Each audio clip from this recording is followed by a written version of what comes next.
Tonight, extreme divisions an ocean away lead to a weekend of violent unrest in Toronto.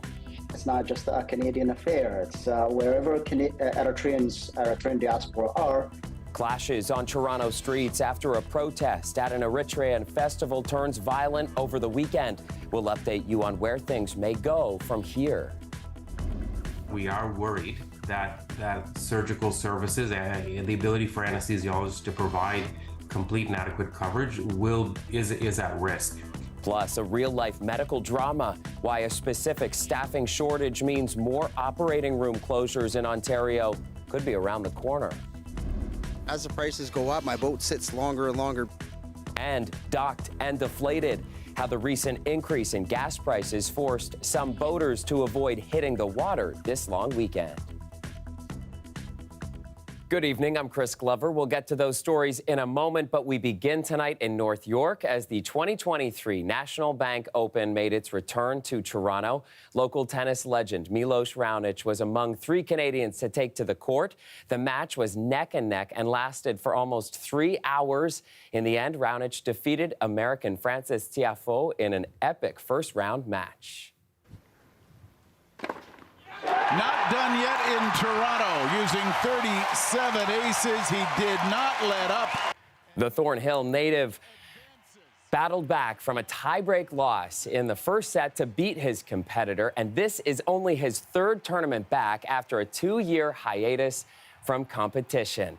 Anam Khan is live for us tonight at Sobeys Stadium in North York, where the action wrapped up just over an hour ago. Anam, this was quite the game to watch. Definitely an emotional roller coaster for Raonic, his parents in the stands, and everybody else cheering on the hometown hero. Walk us through it all. Well, the stadium was just electric, Chris, when Raonic won. The crowd just erupted in cheers. And this is a player that grew up 10 minutes away from here. And it's been 5 years since he last played in Toronto. And he just beat the world number 10. And, you know, it just means a lot for the players here. This is him coming back after a big injury. So fans were really excited.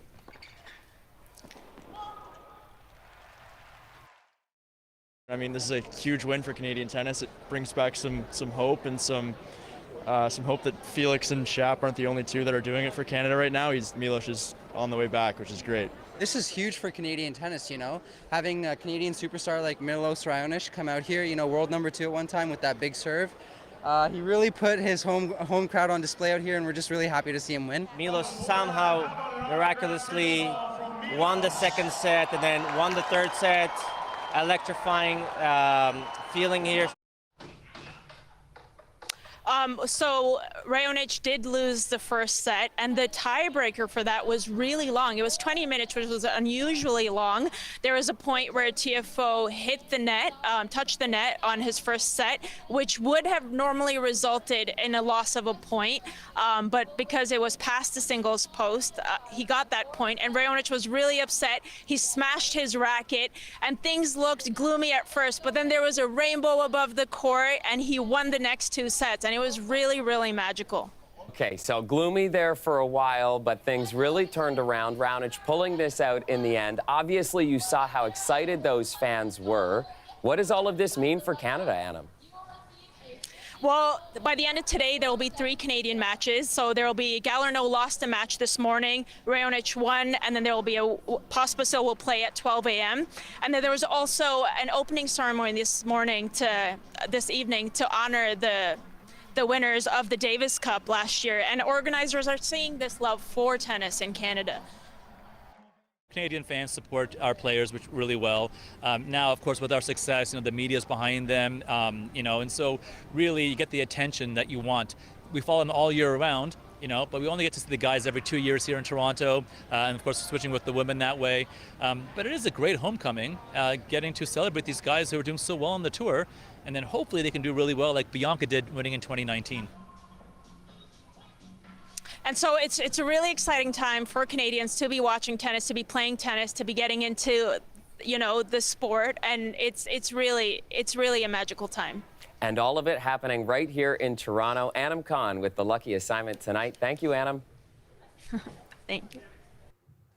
And it's not just tennis. The city has been jam-packed with events this long weekend. While most of them were peaceful, one festival took a dangerous turn. Protests erupted into violence at an Eritrean festival in Toronto on Saturday. There was more unrest last night outside a downtown hotel that was connected to the festival. And despite all of it, organizers say they're already looking ahead to next year. Dale Manukduk has that story. Urgent announcement to the City of Toronto and Sheraton Hotel community. The Eritrean government plans a festival in Toronto, but it's not what it seems. That was part of an audio announcement played by protesters outside the Sheraton Hotel last night, where dozens gathered to denounce Festival Eritrea. Police say protesters were there for 8 hours and that 3 people were arrested and released unconditionally.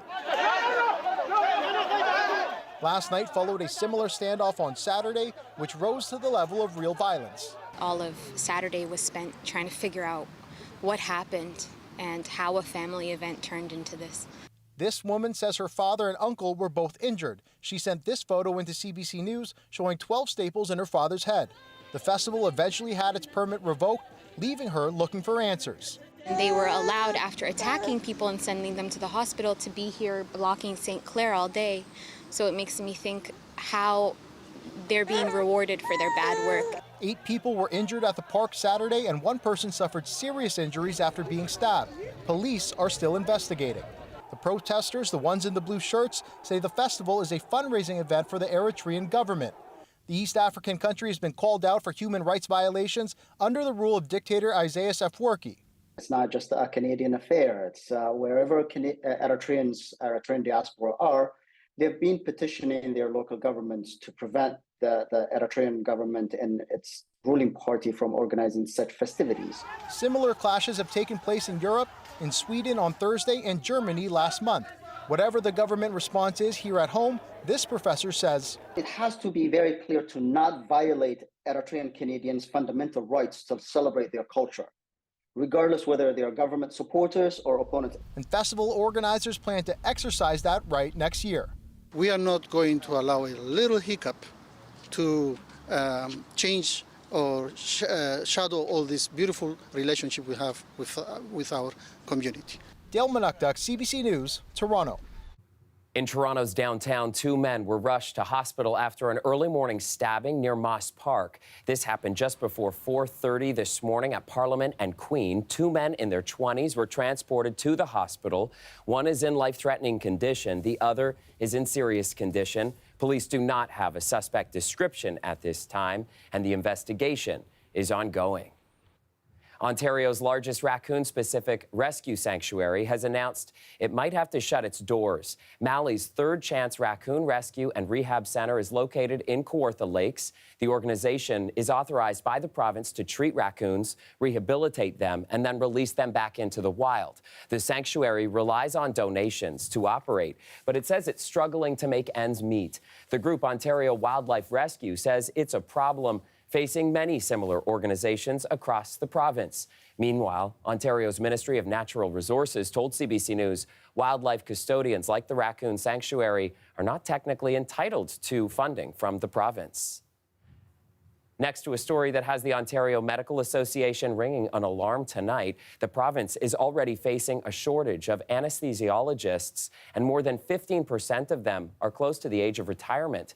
Tyler Cheese has more on the escalating shortage that has some experts worried it could leave patients waiting even longer for surgery. A shortage of anesthesiologists means we're likely to see more operating room closures across the province. That's according to the Ontario Medical Association. The reality is that in the last several years, the number of anesthesiologists being trained just hasn't kept up with the demand. In a survey of hospital chiefs of anesthesiology, the OMA found that in the past 6 months, 73% had experienced being unable to find replacement staff to fill vacancies, and that 59% of operating room closures were the result of anesthesiologist absences. We are worried that surgical services and the ability for anesthesiologists to provide complete and adequate coverage is at risk. Now, this all comes at a time when the province is still working to address a backlog of surgeries caused by the pandemic. They say hundreds of thousands of patients are still on waiting lists, and Dr. Kumar says that's only going to get worse if operating rooms are forced to close due to staff shortages. Patients have been waiting longer for surgery. And of course, what this means is that their disease state has advanced more. With even longer wait times on the horizon, people are understandably concerned. That is pretty alarming. My son has Down syndrome, so there's a lot of children with Down syndrome that need heart surgeries. So imagine those people that require the surgeries, and if they're going to have to wait for 9 years and all that, just doesn't sound right. This also isn't the first time the province has faced this problem. In the early 2000s, we had a fairly significant crisis in anesthesia staffing that was also predicted and predictable. At the time, the province modified the model, adding a team member to help with the workload. Which is a model of care that extends the footprint of an anesthesiologist.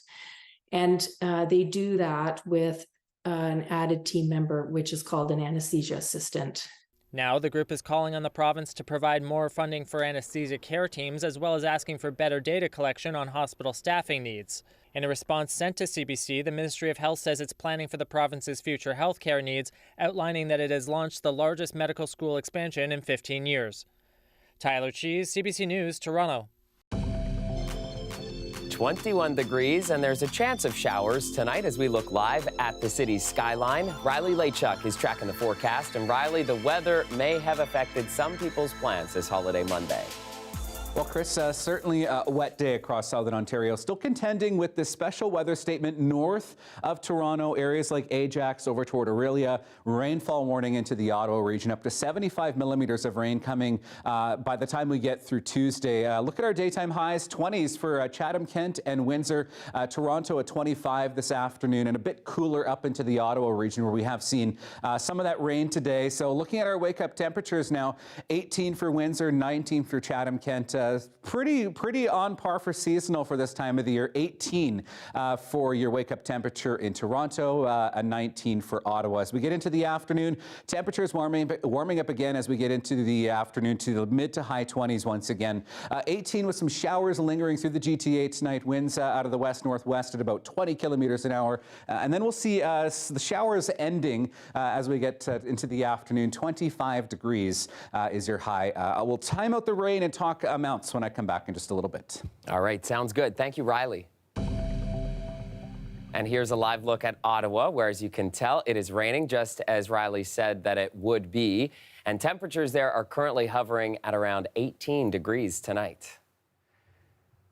Some positive news for commuters in Ottawa tonight. Part of the city's beleaguered LRT will be back up and running after 3 weeks of repairs, but many riders are feeling frustrated that the city is putting the brakes on reopening the entire line.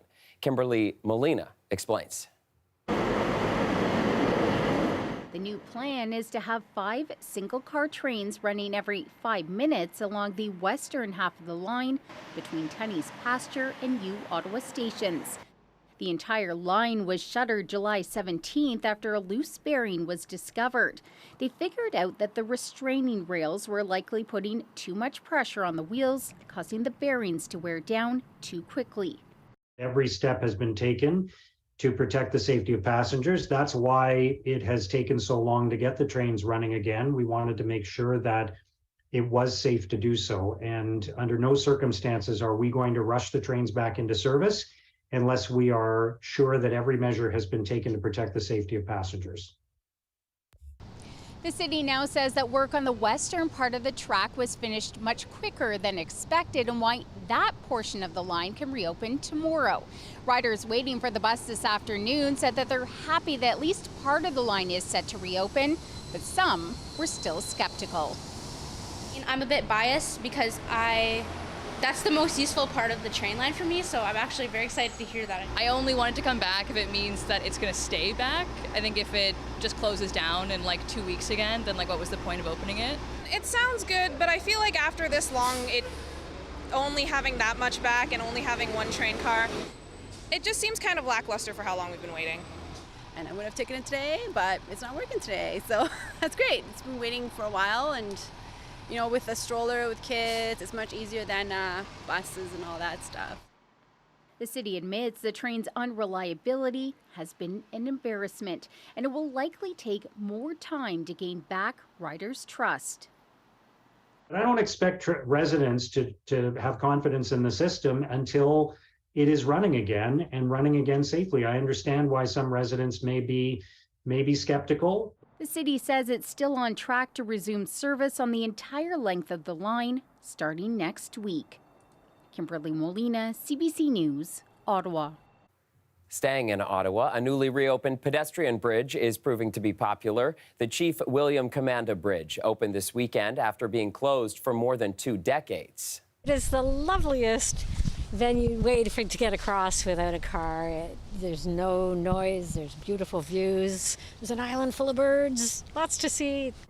The cost of turning the former rail crossing into a pedestrian bridge cost the city $22 million, and city councillors voted in 2021 to rehab the bridge and rename it from the Prince of Wales Bridge as an act of reconciliation. Chief Commanda was an Algonquin elder who was awarded the Order of Canada in 2009 for his work as an Indigenous leader. And the bridge, meanwhile, was originally built in 1880 as a railway link that ran between Gatineau and Ottawa.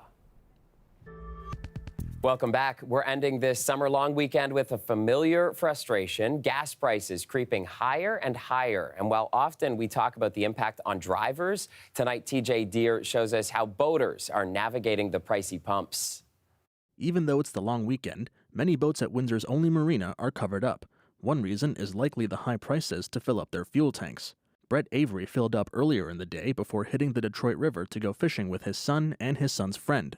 This morning I paid almost $1.66 a liter, so to me that's a lot. That was for regular grade fuel. Diesel costs more than $1.70 a liter, whereas premium grade fuel costs more than $2 for the same amount. Avery says these high prices affect how often he goes out on the water. As the prices go up, my boat sits longer and longer because I really don't want to go out there and pay $1.70 just to go spend a couple hours out on the water and burn up my fuel and come back. He also says the long weekend makes things worse. That's when I'm paying the most for my fuel because they know that everyone's out traveling, so they jack up the prices 10 to 15 cents every time. Another boater says he can remember when prices were much lower. Well, it's crazy. The amount of money that's gone up since '55.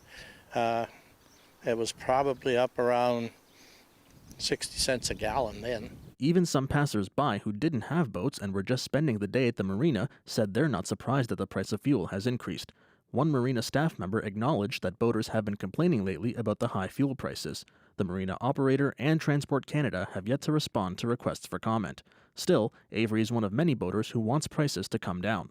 I remember complaining about $1.35, and right now I would give an arm and a leg to go back to $1.35 a liter. TJ Deere, CBC News, Windsor.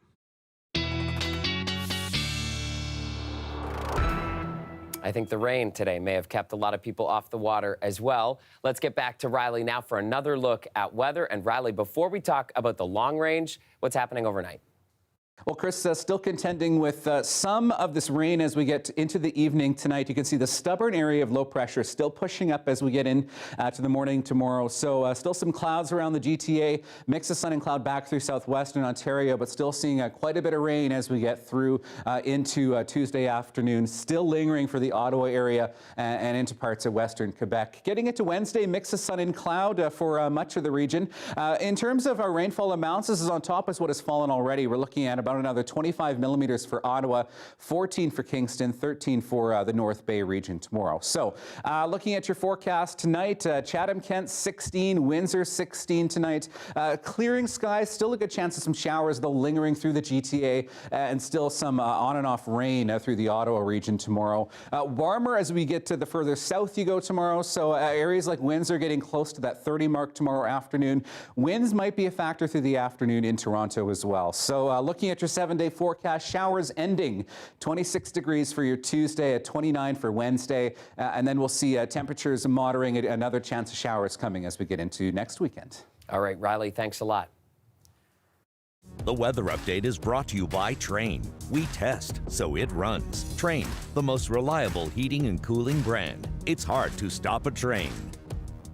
To severe weather now in South Korea, where tens of thousands of scouts are being cleared out of the path of an approaching typhoon. Among them, 378 Canadian scouts and volunteers. The World Scout Jamboree has faced several problems this year, including an intense heat wave and concerns about food and sanitation. Katie Nicholson has that story. An exodus that began a few days ago, now a full-on evacuation. as 36,000 scouts and volunteers from 156 countries are forced to bail on their World Jamboree. A typhoon that lashed Japan's shores, upended trees and overturned cars, is now moving in on South Korea's southeastern coast. More than 1,000 buses will be deployed to move the campers out of harm's way and into Seoul, the capital city, says the Vice Minister for Disaster and Safety Management. It's just the latest problem to plague this World Scouting Jamboree. The UK contingent was among the first to pull out. We wanted them to have a normal Jamboree experience, but of course, from our point of view, it wasn't safe enough for them to do that. There was searing heat, prompting hundreds to seek medical care, and there were complaints about food scarcity, flooding, and sanitation. We were concerned that the toilets weren't being cleaned frequently enough, there wasn't soap in there, and it wasn't safe, and there was rubbish building up as well. The Canadians, however, had been sticking it out and having a great time by some accounts, like Bob Fairhurst's son, Nathan. But as a dad, it's very tough being 6,500 miles from my kid and not being able to do anything, especially in light of all the news that's been happening. But he's been amazing at reassuring me. And there's Borna Amjadi, who tells his BC mom he's had a blast. One thing about Scouts is that it's all about teaching kids resiliency. And I think this is doing that. Real life is like that. Things don't go the way we want them to go. And now the Canadians are expected to join their British counterparts, trading in their camp activities in the country for cultural ones in the city. Katie Nicholson, CBC News, Toronto. Finally, tonight, Toronto capped off a busy weekend of events with one more tonight. It was about vibrant food and music and crafts. The Toronto Diversity Festival wrapping up just minutes ago at Nathan Phillips Square.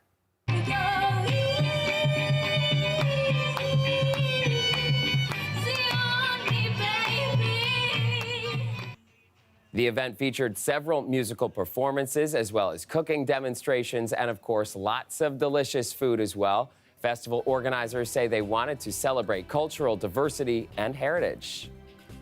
And that's our show for you tonight. Thank you so much for watching. Before you go, we'll take you back for one last look at today's Diversity Festival, and I'll see you back here tomorrow night at 11. Have a great night.